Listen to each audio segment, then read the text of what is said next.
दोस्तों, आप अक्सर सोचते होंगे कि सरकार अगर अनलिमिटेड पैसा छाप दे तो इस देश की गरीबी दूर हो जाएगी, सभी अमीर हो जाएंगे और इस देश में गरीबी से कोई भूखा नहीं सोएगा। अब आपको मैं बता दूं कि जिम्बाब्वे देश के गवर्नमेंट ने सेम यही डिसीजन लिया था कि वो अब अनलिमिटेड पैसा छाप कर अपने सारे कर्जे चुका देंगे और सारा देश ही अमीर कर देंगे। लेकिन जब उन्होंने ऐसा किया तो आप उस समय की इस तस्वीर को देखिए। अब आप ये सोच रहे होंगे कि वहाँ पर तो बच्चा बच्चा अमीर हो गया, लेकिन आपको शायद ये बात नहीं पता कि ये बच्चा इतने सारे पैसे से सिर्फ एक ब्रेड का पैकेट खरीदने जा रहा है। यानी कि वहाँ पर उसके बाद एक ब्रेड का पैकेट ही इतना महंगा हो गया कि वहाँ पर छापे गए पैसे भी किसी काम के ना रहे। यानी कि अगर सरकार अनलिमिटेड पैसा छापती है तो उसका नतीजा होगा देश में महंगाई, और तो और उन पैसों की कोई वैल्यू ही नहीं रहेगी। अब दोस्तों, आपके मन में भी ये सवाल आ रहा होगा कि आखिर पैसों को सरकार छापती कैसे है। तो चलिए आज की इस वीडियो में हम ये बात करते हैं कि सरकार कैसे इतने सारे नोटों को छापती है। लेकिन उससे पहले अगर आप इस चैनल पर नए हैं तो इसे सब्सक्राइब करके बेल आइकन को प्रेस करना ना भूलें। तो चलिए वीडियो को शुरू करते हैं। तो दोस्तों, सबसे पहले फैक्ट्री में कॉटन के बड़े बड़े बंडल्स आते हैं और अब इन कॉटन के बड़े बड़े ब्लॉक्स को अच्छे से मैश कर दिया जाता है।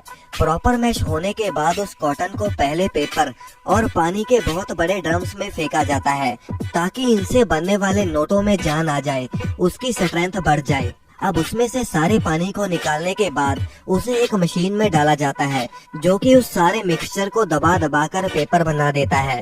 अब दोस्तों, आपने देखा होगा कि इंडियन करेंसी पर गांधी जी का वाटरमार्क होता है और यही वाटरमार्क करेंसी को बनाने में सबसे पहले लगाया जाता है। अब एक तरफ मशीन में वाटरमार्क पेपर पर चढ़ता है और दूसरी तरफ वही पेपर का बड़ा सा रोल बनता रहता है। अब उसी बड़े से रोल में से कुछ पेपर का सैंपल इंस्पेक्शन टीम ले जाती है ताकि वो चेक कर सके कि कोई गलती तो नहीं हो रही। अब उस बड़े से मदर रोल को 3 रोल्स में कटिंग कर लिया जाता है जिससे उन्हें आगे का प्रोसेस इजी रहे।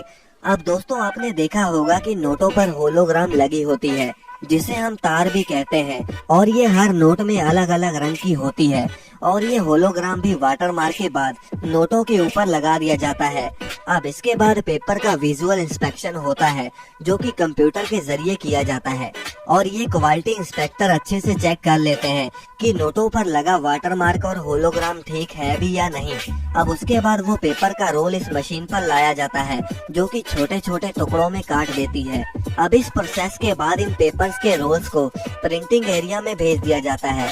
अब दोस्तों, प्रिंटिंग एरिया में जब रोल पहुंचाया जाता है तब वर्कर उन पेपर्स को उठाकर प्रिंटिंग मशीन में डालता रहता है और प्रिंटिंग मशीन एक एक करके पेपर को आगे भेजती रहती है। अब दोस्तों, प्रिंटिंग सेक्शन में भी नोट 3 तरह की प्रिंटिंग से होकर गुजरते हैं। अब जैसे कि पहले पेपर ऑफसेट प्रिंटिंग से होकर गुजरते हैं, जैसे कि ये देखिए, ये मशीन 50 यूरो का नोट छाप रही है और इसमें रेड और ग्रीन कलर यूज होते हैं और इसीलिए मशीन में भी रेड और ग्रीन कलर वर्कर्स द्वारा डाले जाते हैं।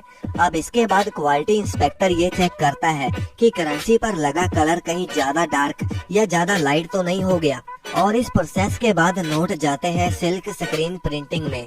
अब जैसे कि इस नोट पर 2000 लिखा है जो कि एक एंगल से अलग रंग का दिखता है और दूसरे एंगल से उसका कलर चेंज हो जाता है, तो ये वाली प्रिंटिंग सिल्क स्क्रीन प्रिंटिंग में करी जाती है। अब फाइनली लास्ट टाइप की प्रिंटिंग है इंटेलियो प्रिंटिंग। अब इस प्रिंटिंग में नोट के ऊपर टेक्सचर प्रिंट करे जाते हैं जिससे अगर आप नोट के ऊपर हाथ लगाते हो तो आपको पता चलता है कि कुछ लिखा गया है, और उस तरह के टेक्सचर इंटेलियो प्रिंटिंग में लगाए जाते हैं।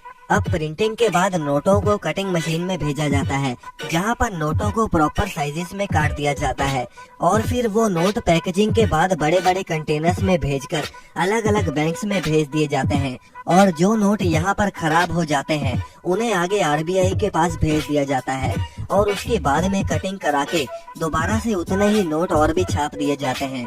तो दोस्तों, आप अपने सवाल हमें कमेंट में पूछ सकते हैं और इस वीडियो को लाइक करना ना भूलें और आगे भी ऐसी ही वीडियोस के लिए चैनल को सब्सक्राइब जरूर कर लें।